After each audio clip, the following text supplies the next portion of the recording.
Chapter 1. Life is a pretty precious and wonderful thing. You can't sit down and let it lap around you. You have to plunge into it. You have to dive through it. Kyle Crichton. It is hot, really hot. The Alcyon's deck simmers under the blazing Australian sun. In my silver wetsuit, I feel a lot like a foil wrapped baked potato. Rivulets of sweat run down my legs, adding to the substantial puddles already inside my rubber booties. I stare anxiously at the cool ocean water as I strap on a heavy lead weight belt, then buckle on a second one for added underwater stability. I won't be wearing fins for this dive, nor will I be doing any swimming. That is, unless something goes terribly wrong. Swimming in shark-infested water is not generally considered a good idea, particularly when the predator in question are large, hungry, great white sharks. Shouldering a silver scuba tank, I begin moving ponderously toward the stern of the Cousteau Society's windship. The open hatch of a floating shark cage bobs lightly in the calm water.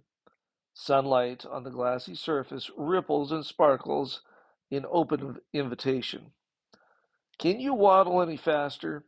urges Capkin. The tall, lean Australian is anxious to go below to the dining saloon. His nose flares as he sniffs at lunchtime smells wafting through the open door of the bridge. Capkin's first concern always centers around his stomach. "I don't know how you can get so excited about fish head soup," I reply, spitting into my dive mask to keep it from fogging up in the cold water. "Only real men eat fish head soup," grins Capkin, pounding his chest for emphasis. He's sporting the beginning of a new beard. His white teeth gleam brightly from the shadow of the dark stubble. The soup in question has been simmering on the stove all morning. I had mistakenly lifted the lid in hopeful pursuit of oatmeal and looked inside. I still couldn't shake the memory of those empty fish eyes staring back from a slimy, yellow, bubbling broth. "Would you mind making me a peanut butter and jelly sandwich on whole wheat?" I asked hopefully. "Bruno isn't going to be impressed," laughs Capkin. "Our French chef has a low opinion of peanut butter, ketchup, cornflakes, and other such American staples. I often bait him by adding assorted condiments to my peanut butter sandwiches, such as potato chips, bananas, figs, raisins, honey, and an occasional cucumber. Throw in a pickle," I grin. "That ought to fire him up." Picking up a Nikon's underwater camera, I suddenly remember the last sandwich Capkin made for me. "Say, Capkin, this time could you check the cutting board for fish slime and scales before making my sandwich, okay?" Abruptly, a large gray fin surfaces and knifes through the water just a few feet from the swim step. "Speaking of fish scales," observes Capkin, "Murph's back." The great white shark's head lifts out of the water and glares in our direction. No light reflects from his dark pupil. The stare is cold and predatory. I watch the 15-foot long super predator glide silently beneath the stern of the windship. Despite the muggy heat of the day, a chill of anticipation runs down my spine. My dad always said it is better to eat the fish than to be eaten by the fish," confides Capkin over my shoulder. "That's reassuring," I answer, wondering if Murph has brought any toothy friends. "Mind pulling the cage a little closer?" A couple of seconds later, I jump through the open hatch of the floating shark cage. Cold water immediately floods my wetsuit, but I hardly notice as I see Murph swimming eagerly in my direction. Apparently, the shark thinks it's his lunchtime, too.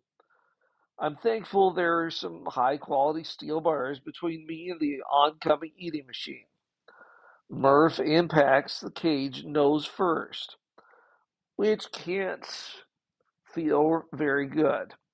He hits the solid steel bars a second time, then shakes his muzzle like a boxer trying to recover from a head blow.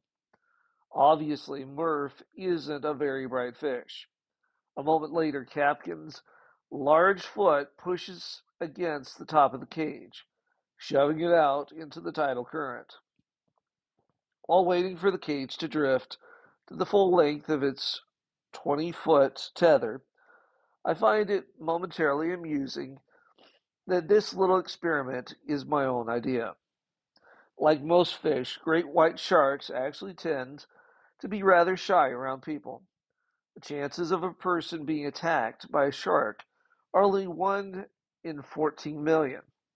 The odds are much better by a factor of 10 for someone to be struck by a lightning bolt. Hanging out with great white sharks in South Australian waters does not increase my odds a bit, particularly since we've been chumming the water with fish parts and dried blood, which tends to get the sharks rather excited, also known as a feeding frenzy. So far, we have encountered only a few great whites, and they have mostly kept their distance. I figure that by being the only one in the water, and with no one on deck to distract them, I might actually be able to lure the sharks in closer. Captain calls my unique idea the human bait approach. I hopefully wave a dead tuna at Murph, but he just swims away. In the realm of great white sharks, Murph is rather timid. Slowly the minutes pass as I stare idly at the empty water, glancing at the black steel bars about me. They stir distant memories that slowly solidify. Mentally traversing the corridors of my mind, the steel bars take on a more sinister look. They remind me of other steel bars, but these were not for my protection. No, they were meant to keep me inside. My prison cell was slightly larger than the dimensions of a shark cage, yet it represented a lot less freedom. My sojourn in prison was a long time ago. It began with a single marijuana cigarette. First, I used marijuana, then I agreed to sell a little to a friend. One of the things that I learned in prison was that it is usually friends who encourage us to make negative choices. Drugs, any illegal drugs, corrupt our morals and the way that we think. Because of marijuana, I became one of those people, the friend who was willing to lead another astray. At first, I argued that it wasn't I who was forcing them to use the drug, yet it was I who was making it available. I was not taking any responsibility for my actions. I successfully avoided that until I wound up in a prison cell. Then I couldn't avoid my own accountability any longer. While I was in prison, I realized a couple things that would change my life forever. When we do something wrong, that wrongness binds us. These are chains of our own making. To break the bonds takes two simple steps. First, we must take responsibility for our actions. It is only through accepting ownership that the errors can be given away. The second step is realizing that Jesus will forgive our worst behavior. If we make a mistake, it does not mean that we are a mistake. We do not earn our redemption. Fortunately, that means of measurement is not asked of us. Jesus has already decided that we are worth it, and he went to the cross to prove it. When God measures a man, he puts the tape around the heart instead of the head. Anonymous. Because of the Lord's forgiveness, I was able to put my life back together. By actively reading the Bible, I realized that the Ten Commandments do not restrict us. Instead, the Lord's laws set us free. By focusing on doing good works, I rediscovered happiness and even went on to realize a childhood dream of diving with the Cousteau Society. No matter what is wrong with a person's life, God can fix it in an instant if we let Him. My thoughts are brought back to the present abruptly when the cage jars and a heavy shudder vibrates up through my feet. Looking downwards, I see a huge great white shark chewing on the heavy steel mesh at the bottom of the cage. The shark's large chompers are only inches from my rubber booted feet. It takes me several heartbeats to realize that this aggressive behavior does not fit Murph's laid back personality. No, the 17.5 foot long shark who is industriously going after my toes is Amy. She is a 3,000 pound great white shark with a very bad attitude. I quickly swing the underwater camera into action. I see my booties in the frame as Amy torpedoes into the bottom of the cage a second time. The camera catches the shark with her teeth embedded in the steel mesh, just inches away. My booted feet are pleased to be a part of the image, but not part of her lunch. Speaking of lunch, Captain delivers mine half an hour later via balloon. It is a rather strange sight, seeing a yellow balloon floating towards you with an odd-looking cargo dangling beneath it.